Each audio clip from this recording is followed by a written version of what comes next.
Mongol umpire کی ہم ذکر کر رہے تھے، تو منگول امپائر جو ہے کہ وہ اس وقت جب یہ بنا تو اس وقت دنیا کی سب سے بڑا امپائر تھا، تاریخ کا کوئی ایسا امپائر اتنا بڑا نہیں تھا. اور بعد میں بھی جا کے جیسا میں نے کہا تھا کہ اگر ہم انڈائریکٹ گورنمنٹ کی بات کریں تو صرف برٹن واحد تھا جس نے اس کو سپرسیڈ کیا تھا، جب اس کے بارے میں یہ ٹائٹل اس کو مل گیا کہ سورج غروب نہیں ہوتا اس پہ. لیکن اگر ہم ڈائریکٹ کنیکٹڈ جوائنٹ یعنی کہ ایک سنگل باڈی حکومت کی بات کریں تو وہ منگولز ہی تھے. اب یہ جو 1258 کے اندر 1258 کے اندر یہ جو واقعہ ہوا تھا اور جو ایک پورا کالے بادل چھا گئے تھے، تو انہی کالے بادلوں میں سے جو روشنی کی کرن نکلی تھی وہ یہی کہ وہی چنگیز خان، اس کا پوتا اور یا ہم کہہ رہے ہیں ہلاکو خان کا کزن تھا برقے خان.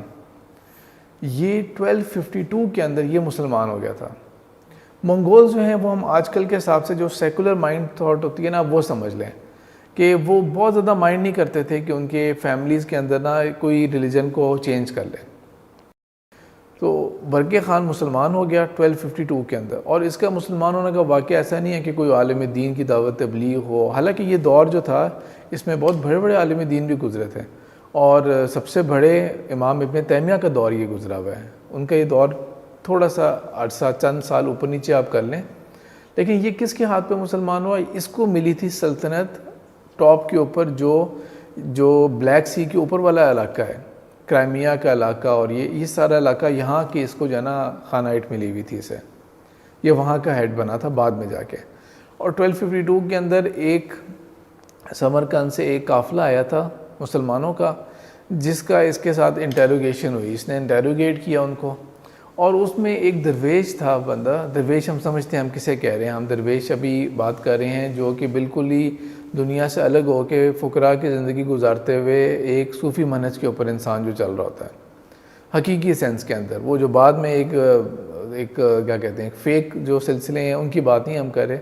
ایک عام درویش جو تھا اس کے توکل اور اس کی ایمانداری اور اس کا جو مزاج تھا اس نے اس کو مسلمان کر دیا.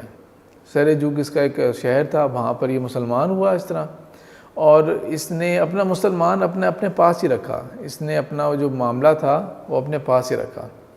جو بخارا سے قافلہ آیا تھا اس نے اس کو مسلمان کیا، اس نے اپنے پاس رکھا. اور یہ اللہ تعالیٰ نے اسی چنگیز خان کے اور ہلاکو خان اور اس خاندان کے اندر ہی مسلمان جو پیدا کیا، یہ قائم تو رہا اپنے دین کے اوپر. اس نے اپنے بھائی کو بھی مسلمان کر لیا. لیکن ٹرننگ پوائنٹ آیا جب 1258 کے اندر اس کو معلوم ہوا کہ ہلاکو خان نے مسلمانوں کے اوپر کیا ظلم کیا ہے، اور اس ظلم کے بیک گراؤنڈ کے اندر کی یہ زیادہ تر زیادتی تھی. مملوک ڈائنیسٹی کے ساتھ مل کے اور جو برقے خان تھا انہوں نے مل کے ایک الائنس کی، اگین الائنس کا اس کے ڈرامے کے اندر بھی ذکر ہے. اب اللہ تعالیٰ نے ایک طرف سے اسی خاندان میں برقے خان اور دوسری طرف سے غلاموں کو موقع دیا کہ وہ مسلمان ہو کے انہوں نے اسلام کا دفاع کرنا شروع کیا.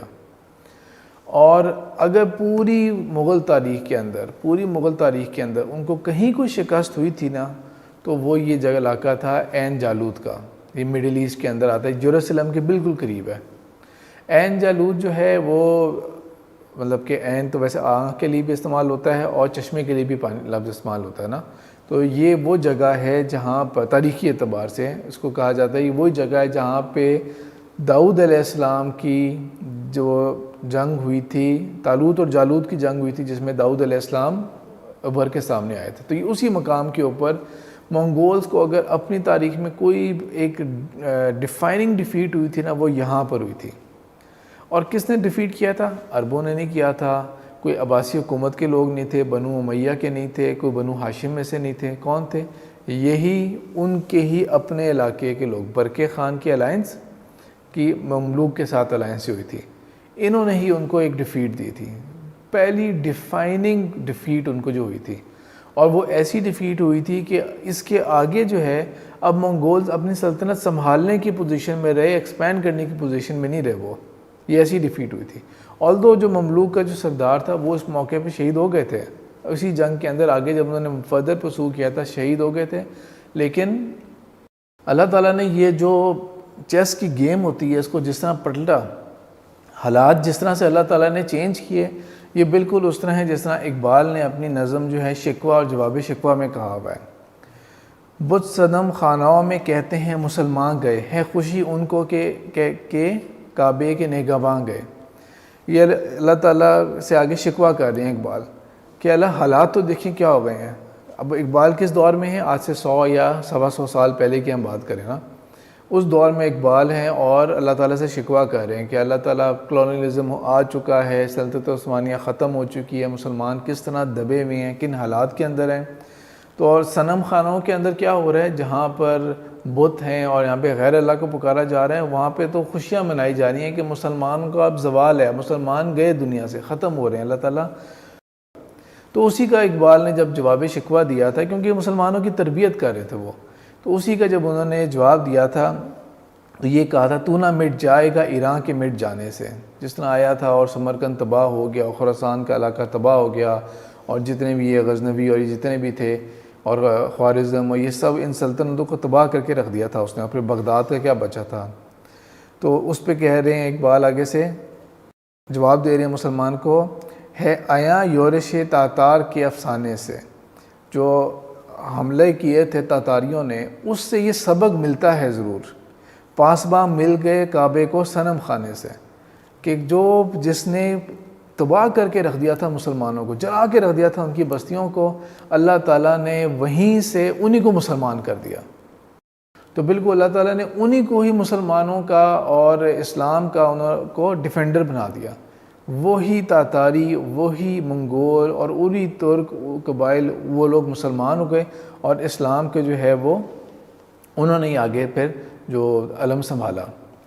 یہ اللہ تعالیٰ نے بیسیکلی اقبال نے جو یہ بات کہی ہے، یہ اللہ تعالیٰ نے ہمیں سورہ مائدہ کی آیت 54 کے اندر یہ کہا ہوا ہے، یا ایھا الذین آمنو، اے لوگو جو ایمان لائے ہو، من یرتد منکم عن دینہ، جو کوئی تم میں سے اپنے دین سے پھر جائے گا۔ دین کی ایک ذمہ داری ہے، دین صرف جنتوں کی نعمتوں کا نام تو نہیں ہے، دین ایک ذمہ داری ہے، ایک کرنے والا کام ہے، اور جو کوئی اس سے پھر جائے گا، اس کی ذمہ داری کو پورا نہیں کرے گا، تو اللہ تعالیٰ کے لیے کیا ہے پھر؟ اللہ تعالیٰ کیا کرے گا؟ اللہ تعالیٰ پھر تمہیں ہٹا دے گا اس منزل سے، اور تمہاری جگہ کسی کو اور کو مسلمان بنا کے کسی اور کو توفیق دے گا، اور وہ کیا کریں گے؟ وہ جہاد کریں گے اللہ کی راہ میں، وہ قتال کریں گے اللہ کی راہ میں، وہ حق بات کریں گے، اور کسی دوسرے کی ملامت کرنے والے کو دوسرے کیا کہیں گے، فلانا کیا ہوگا، ہمارا امپریشن کیا ہے، دنیا کیا بولے گی ہمارے بارے میں، میڈیا میں، ان کو کسی کی کوئی پرواہ نہیں ہوگی، ان کے خالص مسلمان ہوں گے۔ تو یہ اللہ تعالیٰ نے فضیلت جو تھی یہ انہی ترکوں کو، انہی تاتاریوں کو اور انہی منگول کو دے دی، جنہوں نے تباہ کیا انہی کو اللہ تعالیٰ نے مسلمان کر دیا۔ اور پھر اسی کے بعد آگے جا کے ہلاکو خان کے بعد، ہلاکو خان تو جب مرا تھا تو وہ تو اپنے اسی پرانے عقیدے پہ مرا، بلکہ جب مرا تو اس کی قبر کے اندر اس کے پرسنل بلانگنگز بھی رکھوائی گئیں، اور ایون اس کے پرسنل جو غلام تھے ان سب کو مار کے، یعنی کہ سیکریفائز کر کے ان کو بھی اس کے دفنا دیا گیا کہ اگلے جہاں میں یہ اس کی اور خدمت کریں گے اور یہ سامان آئے گا کام۔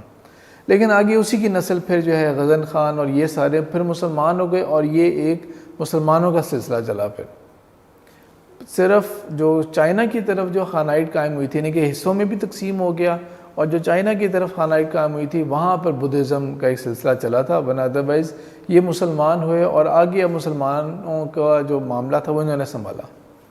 آپس کی ایک سیاست اور وہ جو معاملات ہیں وہ ایک الگ بات ہے۔ تو اس طرح سے وہ جو ایک نہ ختم ہونے والا حملہ تھا، اللہ تعالیٰ نے اس کو اس طرح سے بند ڈالا اس کے آگے۔